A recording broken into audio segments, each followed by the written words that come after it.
What's happening, everybody? It's Sean with Reactions to the Classics, and today we got a reaction to Lost Dogs and their debut album, Scenic Routes or Roots, whatever you prefer, brought to us by a friend, longtime supporter, and patron of the channel, Robert. Thank you, Robert. Appreciate you. Appreciate all the patrons who make this thing go. We could not do it without the patrons. If you'd like to support us in any way, check out that Patreon link below or the patron link on the end screen.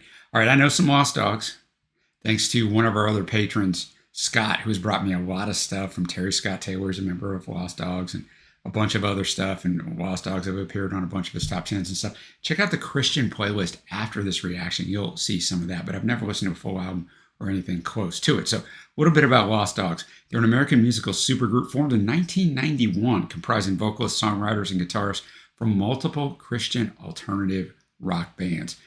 Their current lineup, not the lineup for this one, but just little, band background. Their current lineup includes Terry Scott Taylor from Daniel Amos and the Swirling Eddies, Michael Rowe from the 77s, Derry Daughtry, and Steve Hindalong from the Choir. The original lineup included Gene Eugene, who's on this album, from Adam Again, who died in 2000. The band's eclectic blending of folk, blues, country, and rock has been characterized as a, quote, sort of CCM equivalent to the Traveling Wilburys, end quote. It's a pretty good thing to be compared to. The band released their debut album, this one, Scenic Routes, in 1992 as a one-time collaboration. Didn't really work out that way, did it? 9 studio albums, 3 live albums, 1 instrumental album, and of course 1 holiday album. Everybody's got to have a holiday album. All right, let's get to the album itself. Released in 1992, as I just mentioned, it began as that one-time effort from the frontmen of 4 creative rock bands. I'm going to run them down again just so you know. Gene Eugene from the funk rock band Adam Again, Terry Scott Taylor from the bands Daniel Amos and Swirling Eddies, Mike Rowe from the rock band The 77s, and Derry Daughtry from the atmospheric rock band The Choir. Most of the music on this album was recorded during 2 weekends in October 1991, played live in the lounge of Mixing Lab B in Huntington Beach, California. All right, you've never been with us before. The music will not be in the video, but it will be in a Vimeo link below. So click on that and follow along with us. Let's kick this thing off with the title track, Scenic Routes or Roots. I don't even know which one I say all the time, right? Words by Taylor, music by Daughtry. I'll let you know on all of these how that kind of plays out. I'm going to have the lyrics up as always. Thanks again, Robert. All right, the title track, Scenic Routes. We'll go with Routes because that's what they're going with. Derry Daughtry singing almost all of it. Terry Scott Taylor comes in there on the bridge in there, but kind of the path life takes you through, like scenic routes. If you're taking a trip, we've got the ball of string, all those things mentioned in there. We also got the Nicene Creed and other Christian things sent in there as well. Nice sound to it. I thought the bass work was really good at the start. I didn't share this at the start, but I am a Christian. So, I could kind of speak to these a little bit and they hit me a little bit different, but I don't want you to look at this album as a Christian album. I just want you to look at it as a piece of music, right? You don't have to view it through that lens. All right. Next up, we got You Gotta Move, a traditional song arranged by Rowe. It's a blues classic. A lot of different people have covered it. The Rolling Stones covered it at one time as well. All right. You Gotta Move. Look, I had no idea that, this was going to be this well done, or when I told you after the first track, after the title track, I just wanted you to view this as an album, not view it through the lens of a Christian album. This is why. It's fantastic musicianship. This song is on, arguably for me, the Stones' best album. That's hard to really say. Sticky Fingers, Beggar's Banquet is insane too. It's hard to say, but Mick sings it with that Southern dialect, and this is just done so well. You have got Michael Rowe, of course, on vocals because he kind of rearranged it. You've got Michael Rowe on electric guitar, Gene Eugene's on acoustic, foot stomping. Terry Scott Taylor's over there getting the foot stomping in, which is harder than it sounds, and percussion, Derry Daughtry. So really, really well done. An interesting thing just to kind of tell you, look, guys, we can do whatever we want here. Next up, song written by Terry Scott Taylor. We got Built for Glory, Made to Last. This one probably will lean a little more Christian, I would think, just by looking at the title, but who the heck knows? All right, Built for Glory, Made to Last. Definitely a Christian song there. Fantastically done. I liked a lot of stuff about the song. The only thing I'm not sure I liked was the arrangement. I liked the country feel to it. Had a pedal steel, had a violin, although in the country world they call it a fiddle. It's probably a fiddle, but the liner notes are saying violin, but most people would say, oh yeah, there's a fiddle with the pedal steel. They kind of go hand in hand. The drumming in the background was a little distracting to me, but what I liked about the song is they went from one vocalist to another. So all 4 vocalists are on this. So I thought that was pretty cool. And then the lyrics are just fire because our protagonist, which is Terry Scott Taylor at the start, he sings the first verse in the first chorus. He comes across this guy did his good deed for the day. This homeless guy laying there. And, I wrapped my coat around him and brought him food to eat. With labored breath, he struggled, but his eyes held heaven's light. He whispered, young man, don't feel bad for me. It'll all work out all right. And in the chorus, because I was built for glory, I was made to last. God formed these feet to walk golden streets when this hard life is past. He's doing well on the other side. If anybody asks, say I was built for glory. I was made to last. He'd been a Texas Ranger, a railroad man, lost 2 sons to consumption, lost a wife 15 years ago. That's when he got out and started, just kind of probably lost his will to live, so to speak, and got out walking, but now he can't walk anymore. But he said, don't worry about it. Asked his name, said, don't worry about that. I'm just another poor soul out on the street whose reward is in the great hereafter. And Jesus has been a friend of mine when all others passed me by. But he led you here so I could say these words before I die. And then he gets back into that chorus. And then verse 4, where Derry Daughtry comes in. The old man held me by the hand and sighed his final breath. Now his spirit is in heaven while his body is at rest. Today I'm making it my mission to help others understand. We're all fish out of water, strangers in a foreign land. So the songwriting on this song is absolutely fantastic. Now we got another Terry Scott Taylor pen tune, Bullet Train, which I know what this is about. I'm not going to tell you till it's over, but it's caused some controversy. All right, Bullet Train. If this caused some controversy in 92, people would absolutely lose their minds. If this came out now, Terry Scott Taylor on lead vocals, great electric guitar by Michael Rowe. We got Greg Kellogg on a dobro. We got maracas, tambourine. We got everything in here, but I thought the arrangement of this one was perfect because it's a hotbed topic, right? Starts off talking about John F. Kennedy, then he goes to Martin Luther King Jr., then he goes to a woman had a gun up on a shelf and her son got it, and there was an accident there. So say a prayer for the dearly departed who left this world too soon. There's a lot of poor souls on the bullet train, but Lord knows they got more room. And then he talks about innocent bystanders that get hit with the strays and the gang wars. Now throw the bloody guns away and then just riding on the bullet train. This is 1992. Gun violence got far, far worse here where I live in the United States. And I'm not saying you shouldn't have a gun for protection. I'm not saying that at all. Do you need an AR-15 and 15 guns? Yeah, probably not. And it's irrefutable that, guns kill people. I mean, they'll protect you. I get it. I'm not saying you shouldn't have one to protect yourself, but in the United States, it's got to the point of insanity. And it wasn't always that way. Look back in the 90s when the song was even written. Bush was just getting out of the presidency. I mean, he's still president in 92, which we'll get to him in a minute, Daddy Bush.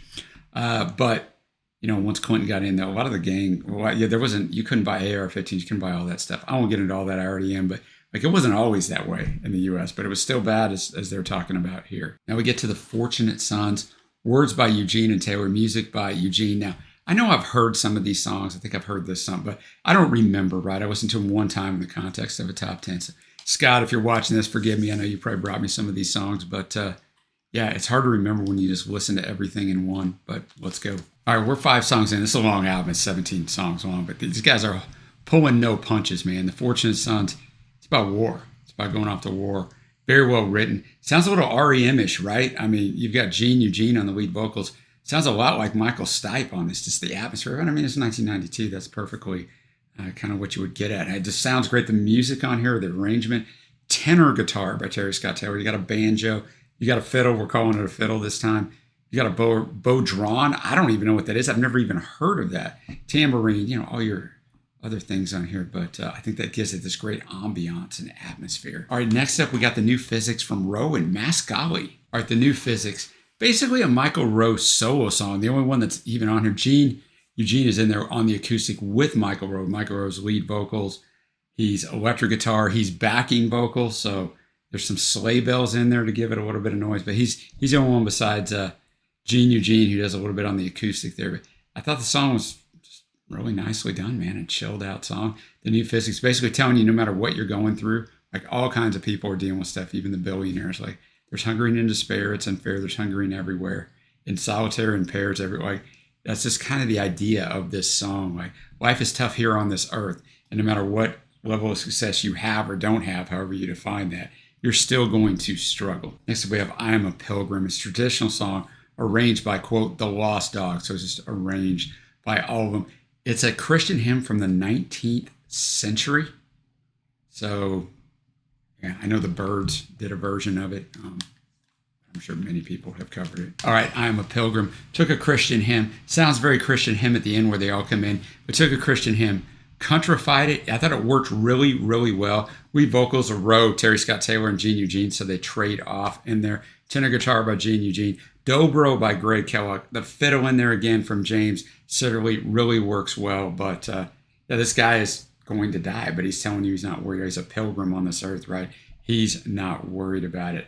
I'm a pilgrim and I'm a stranger traveling through this wearisome land. I've got a home in that yonder city, good Lord, and it's not made by hand. So he's not. Don't be sad for him. Kind of a lot like some earlier stuff that we had on here. Now up to the 8th track, Lord Protect My Child, written by the great Robert Zimmerman. You may know him more as Bob Dylan. Arranged by the Lost Dogs. Written by Dylan, who recorded at New York City's The Power Station in 10 takes on May 2nd, 1983. It's an outtake from Dylan's album Infidels, which, besides the Beatles, we have more Bob Dylan stuff up on this channel than anything else. We do have a review of Infidels up. You can check out the Bob Dylan playlist, of course, after this video. It's later included, as all these songs are, on Bootleg Series volumes. This one's 1 through 3, rare and unreleased. It's on volume 3. It's not known why Bob decided not to include this on Infidels. It's a Christian song, the lyrics of which express concern for Dylan's child. And I'm going to tell you this, just a little sidebar. On these lost bootleg albums of Dylan, the songs he does not record on albums, you will find some absolute gems. We've done song battles, like some insane stuff. But Bob kind of beats to his own drum, right? And so, who knows? I, Lord, Protect My Child. Trey and I did a song battle this about a year and a half ago for one of our other patrons, Sean. Not this song, Sean, who's a great Dylan fan. So I did remember the song. I thought they did a really good job kind of presenting it. I like when they come in and do the harmonizing. It works with the power of the song. But Terry Scott Taylor doing his best Dylan impression. It's kind of impressive, right? I don't think he was trying to totally sound like the guy, but he was singing it in that style. And I mean, Michael Rowe comes in for the second verse, but then Terry Scott Taylor comes back. They kind of trade back and forth. But on Terry Scott Taylor's, man, he sounds a lot like Dylan. Next up, we got Amber Waves Goodbye, written by Terry Scott Taylor. In a 2018 post to his Patreon subscribers, big fan of Patreon here, he said that Amber Waves Goodbye took a long time to write. Quote, for a number of years, the song Amber Waves Goodbye evaded me. I had the title, but little else. And unlike most of the songs I had written up to that point, I had a number of false starts in trying to complete it. Nothing seemed to work. I had the intuitive sense all along that this was an important song, but my efforts never seemed to live up to what I felt was the full potential of the title. I would file it away in my brain cabinet and time again, promising to get back to it at some future date. Before I knew it, however, the years flew by and still the song remained nothing more than an intriguing title scribbled in one of my old notebooks. It wasn't until we formed the Lost Dogs that I seriously began working on it again. I have no doubt today that the reason the song lay just outside my grasp for so long is that it was meant all along to be performed and recorded specifically by the Dogs. And he also notes that the song is about the transition from the innocence of the 1950s and early 1960s to the new world of the late 60s. He said, quote, that Amber became a song about lost post-World War II American idealism didn't surprise me in the least. The undercurrent of the song's theme, no doubt, lay just below the surface of my consciousness, even back when the song was still only a title. It was largely inspired by my having experienced, along with the rest of the nation, the tragic loss of John F. Kennedy, which we talked about earlier on Bullet Train, right? At the hands of an assassin, the subsequent decimation of what remained of the country's post-war innocence, and the turbulent ushering into the 60s, in which families who up to this point had been consuming a steady diet of feel-good TV shows like Ozzie and Harriet and Father's Knows Best, now ate their TV dinners tuned into the bloody and heartbreaking Vietnam War. I'll tell you what, man, these guys are pulling no punches on this album. Let's go. All right, Amber Waves Goodbye. Go from Terry Scott Taylor to Mike Rowe to Gene Eugene. So we get everybody in here. And it's kind of like it's the death of we got pollution. We got other things going. It's the death of American innocence. So I would have figured that out even without Terry Scott Taylor's quotes, but that helped me out from the jump to kind of know what was going on here. We had pedal steel in there, the fiddle, just I thought the arrangement was really good on this one to lend to the power of the song. All right, now we get to a song that people were not real happy about. Bush League, words by Eugene and Taylor, music by Eugene. Gene Eugene apparently received some flack from his largely evangelical audience after the song's release, as he told Note Board in 1993, it is about President George H.W. Bush, Daddy Bush. He said some people were irritated. There's a lot of Christians that are pretty much only interested in one issue, the abortion issue, which I am, of course, interested in also. I just feel that Bush's pro-life stance was not enough to counter all his many pro-death stances. Then Bill Clinton's the president at this time when he's given this quote, 93. Clinton is certainly not for abortion, but rather choice. And as Christians, we have more of a responsibility to start educating people as to what the choice should be, rather than to try to legislate it, in my opinion.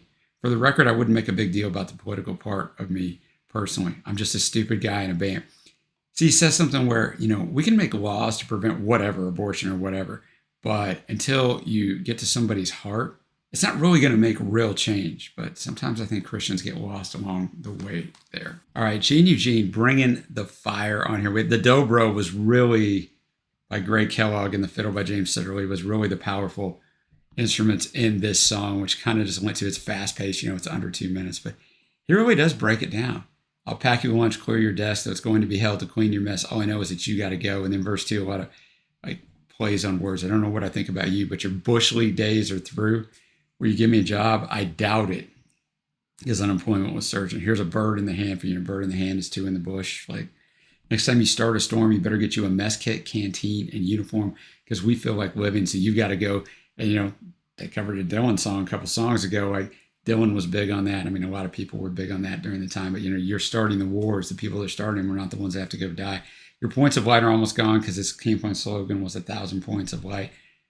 And then he says, so here's your yellow ribbon burning song. The old ribbons were out for the soldiers that were gone to lie, lie, lie, lie. I mean, he's not pulling any punches here, but I can see why people got upset, but it's really well done. Next up, we got Old and Lonesome, Roe, who adapted from Jimmy Reed's Cold and Lonesome, which is a blues classic. So I'm going to guess this is blues, but I don't know. Let's find out. Old and Lonesome. Tell you what, man, they did this blues quite nicely. Michael Rowe did a fantastic job, and he was also on the harmonica. Got to have that in the blues, but the guitar work from Derry and Michael Rowe was just great, man. The guitar work's got to be in there. You got to feel it, man, on these blues songs. Shows you their versatility. These guys are true musicians. Sometimes the CCM world, sometimes they aren't real artists, right? They really aren't. They're just manufactured things, and they are in the pop world a lot of times too. But these guys are real musicians. I like the second verse. When I was just a young man, baby, I had them lining up outside my door. Yeah, well, I was a young man. Lord, everybody lined up outside my door. Now I spend most of my time waiting in line for things that ain't worth waiting for. But in the third verse, he says, maybe it's you, basically, that I've been waiting for. But I thought that was great. Typical classical blues. Next up, we have a Eugene tune, I Can't Say Goodbye. I can't say goodbye. He's in California. He loves this girl, but he can't say goodbye to California. So soon he's going to be alone on the Golden Shore. She moves to Tennessee. We find out raising her babies, they're still going to write, but he just can't say goodbye to where he's from. So this happens to a lot of people in life, right? You're involved with someone and they get a job or something else somewhere else, and you got to decide whether you're going to live with them and go with them, or stay where you've been all your life and your whole rest of your life is, right? Your friend, just everything. So I thought that was a really nice one. I thought the harmonies, I can't say goodbye, really sticks in the head. And now this one's credited to all of them. We're going to try to answer the age-old question, boys and girls. Why is the devil red? All right, why is the devil red? Ask this series of questions. It's a bluegrassy type of song. It's the first song I didn't really care for. I mean, it's fine. It shows their diversity again. I mean, they pull out this bluegrass really well, highly executed. It's just a song I didn't care for. I didn't hate it. But the songs on here are so good, but does show another side of them. All right, we got 4 songs left. We got Smokescreen from Roe. All right, Michael Rowe, Smokescreen. You got him and Gene Eugene on acoustic. Otherwise, it's just Michael, right? It's just the acoustic on there. There's a little snare on there, but that's it. But it's about cigarette smoking, tobacco, and the big lie. And he kind of gave his life away to that. Now it's just a waste. And, at the time they wrote this in the 90s, this became a huge deal, man. Because when I grew up, I'm a little old. I'm 1971, so I'm a little bit too young to remember smoking just being insane everywhere. But it was insane everywhere when I was young. But I know a lot of you grew up in a world where everybody was smoking inside arenas at sporting events, like everywhere. But I grew up in. So I don't know when that changed. When we finally got to a smoking and no smoking section of restaurants. And then we finally got Smoking out of there, which people freaked out when that happened. But yeah, I mean, I get this. This is definitely of the time, but well done. We got a great title. We got The Last Testament of Angus Shane, words by Taylor, music by Eugene. Really well done, man. Pretty song, the way it was arranged. The Last Testament of Angus Shane. Angus Shane's on death row when they're about to kill him, and he says he's a sinner, but he never killed anyone, or basically, he's falsely accused. He's accepted, but he'd do anything to just be able to be back with his wife and his family, and he prays for those, later on in the song, he prays for those who have been wrongly accused, and that's something we do here in the, I don't know if that's what they were getting to here. They might have just been trying to write something where you kind of get Old West feelings in this, but something we do in the United States. We have the death penalty, and the issue with that is you execute someone who, well, there's a lot of issues with it for me, but I won't get into that. But if you execute someone who's innocent, just one person, that's one too many. But really well done. Like their diversity on this album is insane, man. We got 2 songs left. Now sometimes we dial way back, but we're gonna dial this thing way, way, way, way, way, way, way back. Hard Times Come Again No More. Stephen Foster wrote it, arranged by the Lost Dogs. It's sometimes just called Hard Times. It's an American parlor song written by Stephen Foster. It's published in New York City in 1854. Well known and popular in its day, both in the U.S. and Europe, the song asks the fortunate to consider the plight of the less fortunate and includes one of Foster's favorite images, a pale, drooping maiden. Terminology a little bit of the time. First audio recording was a wax cylinder by the Edison Manufacturing Company in 1905. Obviously, it's been recorded several times since. It was released 7 years before the American Civil War.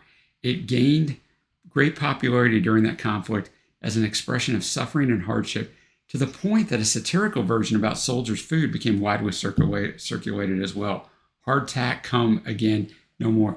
So I don't know if we've ever dialed it back this far. Maybe once or twice on the channel. All right, Hard Times Come Again no more. Perfect song, just acoustic, no instrumentation, then just all 4 of them harmonizing. And Hard Times Come Again no more. It's kind of self-explanatory, but I'll get into it at the end. I won't get into it here, but the diversity of these guys is insane. Finish it off with Terry Scott Taylor, Breathe Deep. All right, Breathe Deep. I for sure heard that song. He starts out the first verse almost as like, he's just listing off all these people, like all these sinners, all these, all these different people to breathe deep, the breath of God. In other words, God is here for everyone if you just repent and turn to Jesus Christ. So that's kind of what he's getting at. But we do a little subterranean blues from Dylan at the start, but then the harmonizing on that breathe deep, the breath of God. It's just so well done. It's such a great message to finish this album out. Now we get to my favorite tracks. Remember, there's 17 tracks on here. This is a long album, so there's going to be a lot of honorable mentions. You Gotta Move, Amber Waves Goodbye, Bush League, Old and Lonesome, The Last Testament of Angus Shane. Faves are going to be this last song, Breathe Deep, Bullet Train, and Built for Glory, Made to Last. Now we're going to get to my overall score. Look, I went into this thing thinking, let's see which vocalist I like the best or who I like the best. I abandoned that pretty quickly because they're all great. And I think that's what you want when you get a super group. You want a diversity, man. And we had everything on here. Some of the stuff I read on this album, said it was highly country. Look, there's a violin / fiddle, and there's a steel guitar, and there's a dobro. There's some things on here that give it this country feel, but I don't think it's an overwhelming country album by any means, because you've got the great blues on there in a couple tracks. You got the bluegrass track. You've got some acoustic stuff. You've got some almost solo row stuff where there's just acoustic guitar, a little bit of instrumentation. You got all kinds of stuff on here. So to have that kind of diversity, it's what you want, but you often don't get in supergroups because a lot of times they try to still get it down to one sort of style. They all kind of give a little bit too much till it all just sounds the same. And this definitely doesn't all sound the same. It's a fantastic album. Not a fantastic Christian album, a fantastic album. Big difference. Same thing, big difference from the way people look at it and get stereotyped, right? So fantastic album. I'm going to be at an 8.75. I think this album is absolutely great. There's something on here for everyone. Thank you to Robert for bringing me this one. Let me know what you think of this one down below. What are your favorite tracks? What else should I check out from Lost Dogs? It's kind of funny, right? This was only supposed to be a one-time collaboration, and they went on and made stuff for years and years and years. Love it. But until next time, guys, I will see you.